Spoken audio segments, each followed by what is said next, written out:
અમદાવાદમાં મોંઘવારી અને રાંધણ ગેસની અછત સામે ગરમ હવામાં ગૃહિણીઓ અને કાર્યકર્તાઓએ વિરોધ પ્રદર્શિત કર્યો. ઘટનાને પગલે પોલીસ તંત્રે કડક પગલાં લીધા છે.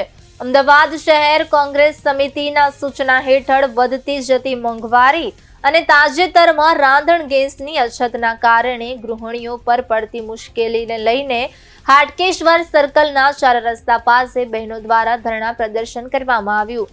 ધરણા દરમિયાન કોંગ્રેસ સમિતિના કાર્યકર્તાઓ અને બહેનો દ્વારા સૂત્રોચ્ચાર કરવામાં આવ્યા હતા અને પોતાના મસલાના મુદ્દા રજૂ કર્યા. સ્થાનિક પોલીસ તંત્ર દ્વારા આ પ્રક્રિયા વચ્ચે તેમને ડિટેન કરી નજીકના પોલીસ મથકે લઈ જવામાં આવ્યા હતા. પોલીસે સ્થળ પર શાંતિ અને વ્યવસ્થા જાળવવાની કામગીરી પણ સંપૂર્ણ રીતે હાથ ધરવામાં આવી હતી.